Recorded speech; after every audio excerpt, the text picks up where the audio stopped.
Hello students, today we are again back with a new topic in biology of chapter 3, that is blood pressure. Today we will read about blood pressure and coagulation of blood. We will read about blood. Blood pressure, it's a very common term, it's a very common word which you hear in your everyday life from your grandparents, from your parents, that we are suffering from blood pressure. We have to take medicines. Why? What is this? You may mainly see that whenever any patient, any old age patient or any adult people who are going to hospital for any illness, they just go for a blood test. How does this they just go for a BP checkup, blood pressure checkup. What happens, what the doctor does, it takes a machine, they just put in your upper arm of your hand, they tie it and they use a stethoscope, they put the stethoscope and just start to pump it. After pumping, they slowly relaxes it. When it relaxes, then they will measure your blood pressure, that either you are high BP patient or you are a low BP patient or your blood pressure is normal. Then this blood pressure is measured by a machine which you see in hospitals. The name of the machine is sphygmomanometer. Sphygmomanometer. It's a device which is used to measure blood pressure. Now we can see instead of this, automatic blood pressure machine is also available. Many people keep at their home blood pressure machine to measure the blood pressure. What is blood pressure? When the blood from heart through your arteries passes in different parts of the body, the pressure at that time is very high. And it is the pressure is only when the pressure moves from your heart through the arteries to the different parts of the body, and when it goes to the different parts of the body, now it has again to come back into the left ventricles, into the heart again. Then again this pressure through your veins comes back into your heart. Then when this blood moves, circulates in your body, then a pressure is generated, that is known as blood pressure. When the blood from your arteries from your heart goes to the different parts of the body, it is called systolic phase.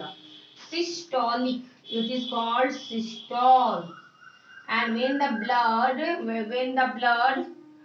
from different parts of the body through your veins come back to your heart, is called diastole.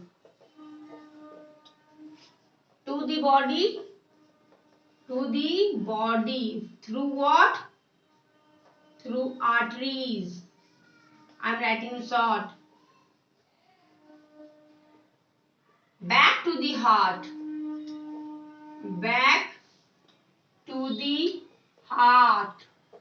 Through what? Through veins. What is coming back to the heart and what is going to the different parts of the body? Nothing, blood. So the measurement of flow of blood away from the heart and back to the heart is called blood pressure. So here we are measuring blood pressures. The doctors has given us, the scientist has given us a normal blood pressure, that there should be an average blood pressure in the body of a human being, that is 120 by 80 mm per mercury. Mercury is per mercury. It is the normal blood pressure of a human being. Normal blood pressure of a human being. So here you got two symbols. Neither you have to divide, nor you have to multiply, neither you have to do addition, nor subtraction. No mathematical calculation will be done here. However it is written, it will be the same. as it was in the dental formula. So when you got 120 by 80 mm per Hg, this is your blood pressure. This 120 is the systolic phase and 80 is the diastolic phase. Here I will give you a trick to remember. D for down.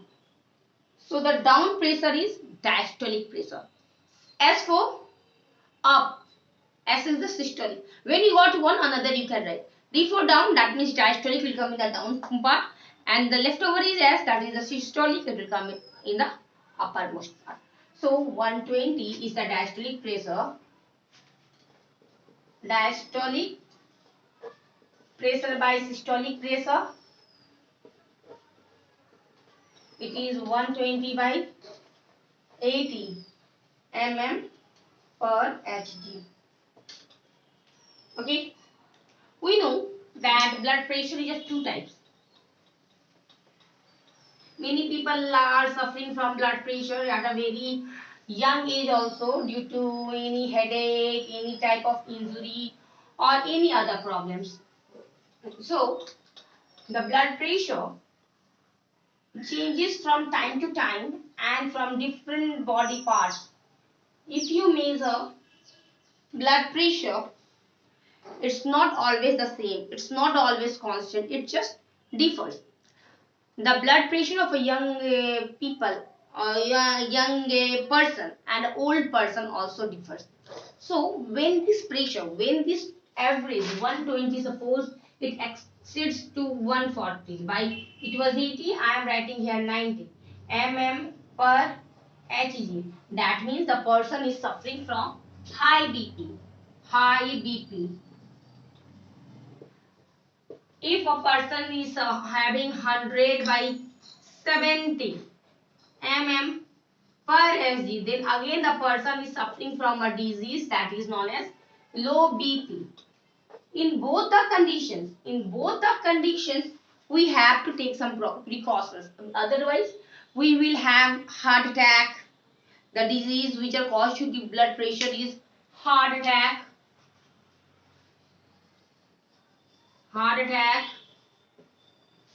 Brain hemorrhage, we will suffer from brain hemorrhage.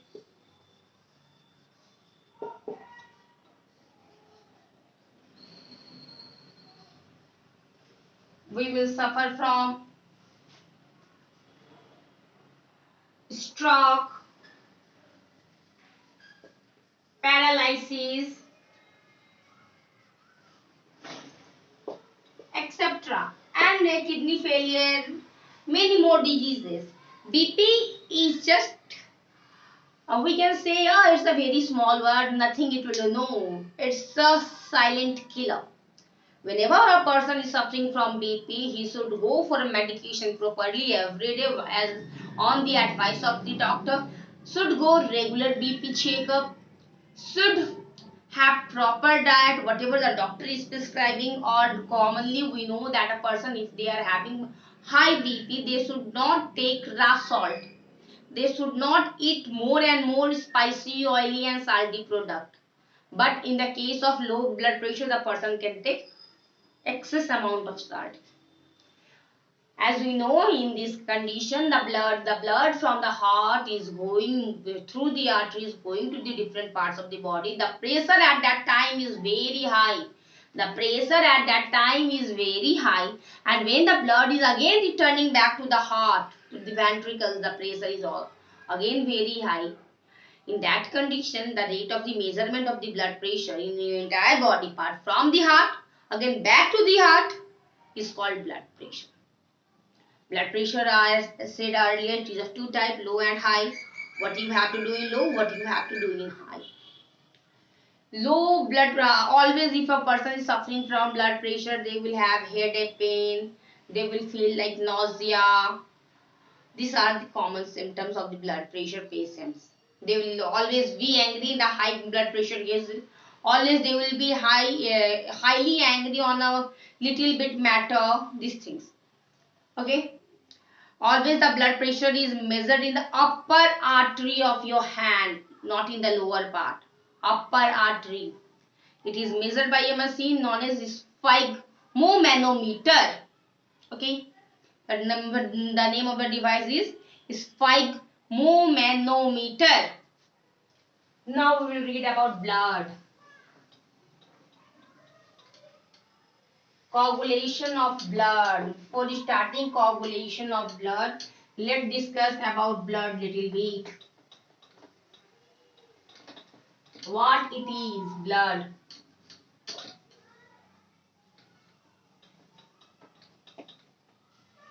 Blood, you all have studied in class 9 in detail about blood. What is blood? The fluid connective tissue which flows from one part of the body to the another part and connects cells to tissues is called blood. Blood was discovered by Karl Landsteiner. Karl Landsteiner. The study of blood is called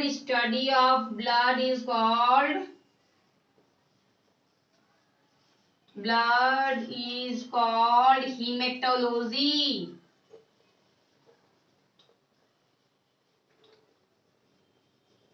Hematology. The study of blood is called hematology. Heme means iron. When iron components is present in our body and we are studying about the protein and the iron is called hematology. So in the blood we know there is a component known as hemoglobin. Why blood is red in color? Here comes a question. Why blood is red in color?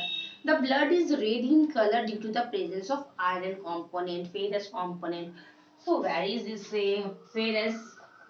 Hemoglobin. In hemoglobin we know that one iron component is bonded by from four sides by a protein component. This is your hemoglobin. Heme means iron and globulin means protein. Heme means iron and globulin means protein. When iron and protein combines together in the human body or in the body of the other organism also, it makes red in color. Blood is red in color due to the presence of hemoglobin. Or due to pigment known as hemoglobin. Blood is of the components of the blood. You know it is of three components are there: RBC, WBC, and blood platelets. What are the components of the blood? Let's recall again: RBC, WBC, and blood platelets. RBC, the full form is red blood corpuscles or red blood cells. WBC, white blood corpuscles or white blood cells. Now, WBC, whenever you go, suppose you are suffering from any type of cough and cold, not about coronavirus I am saying about the normal cough and cold. You are suffering from fever, then when you go to a doctor, they just go for your TCDC, your blood test they will go. In that test, they will see your what are the components present in your WBC, how much platelets you have in your body, what are the function of the serum, these things they will see. Then when they will see about WBC, there are five. It is of mainly two types: granulocytes and agranulocytes. In combinedly, it is of five types. Neutrophils. If you have your blood report in your previous blood report at your home, just take it out and see whatever I am saying. It is mentioned there. Neutrophils, basophils,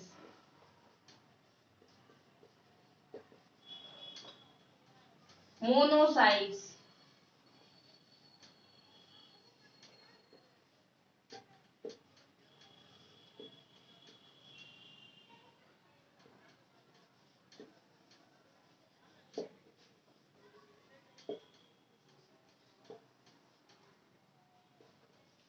lymphocytes.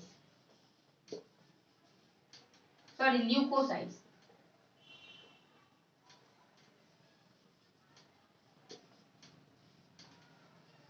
So these are the five components which are present in the WBC.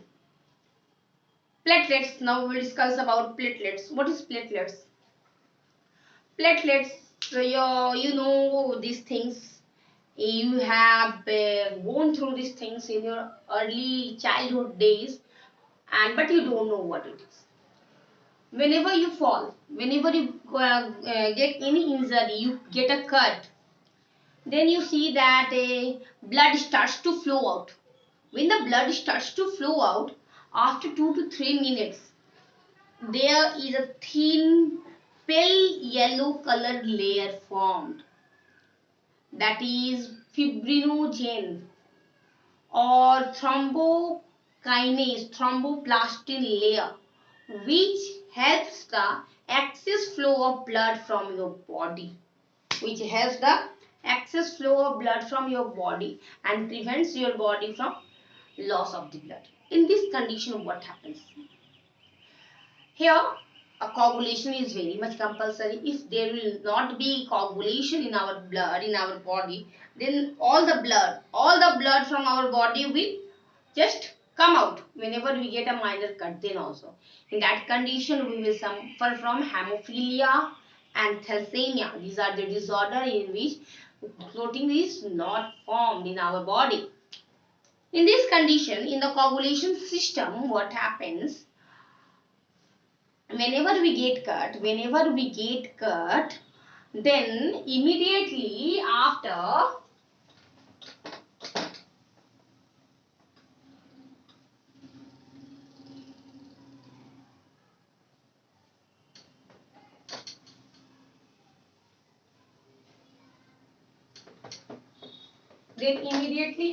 few minutes, 1 2 minutes, a layer you can see.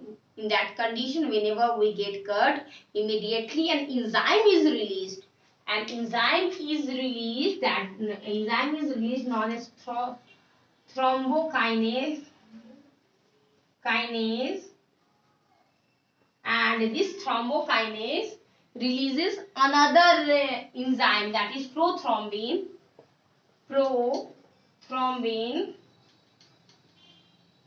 Now this prothrombin releases another enzyme, that is thrombin.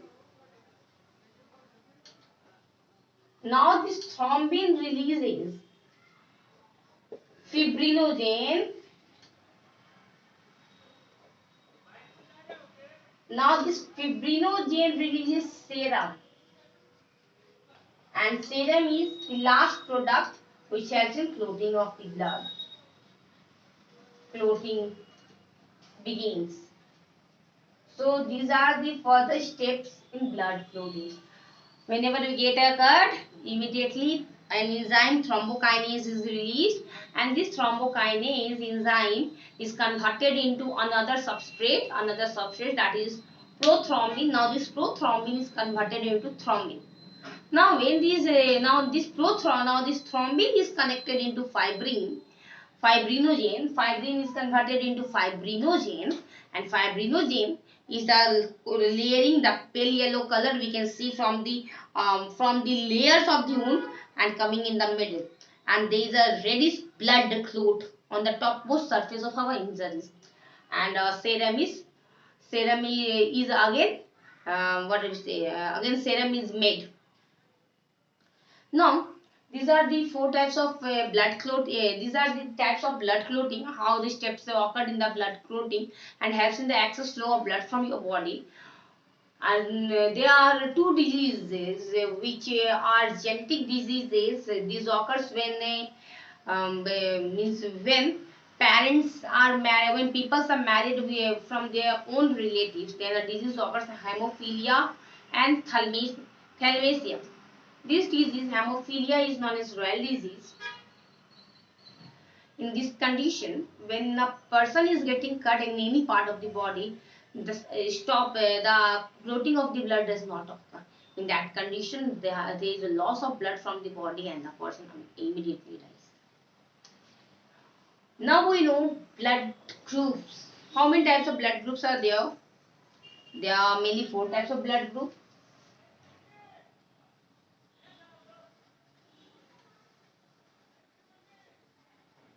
A, B, AB and O. These are the type of blood groups: A, AB, O and A. AB, AB and O. Okay. AB is known as universal recipient. Universal recipient. O is known as universal donor. That means O can give blood to any type of blood group in need. O can give to A, B, AB and O also. AB can take blood from AB and O also, but cannot give blood to other blood groups. It will give only blood to AB groups only. A will take blood from A and O and they will give only to blood group A. B will also take from blood group B and O and will give blood only to blood group B. So we know that the main blood group, that is the O blood, is the universal donor and it can give blood to any other blood groups. This is only the blood group. What about the RH factor? We don't know what it is. RH factor, you know, like positive, negative, these things. Then this RH factor, this is RH factor, which comes from, which is also known as rhesus factor. By that only we can identify either the blood of the individual is positive or negative. Okay, for today this much only. We read about blood pressure, we read about blood clotting. Okay, so thank you. Make notes properly and go through the lectures clearly. Read your books. Having any doubt, please ask. Thank you.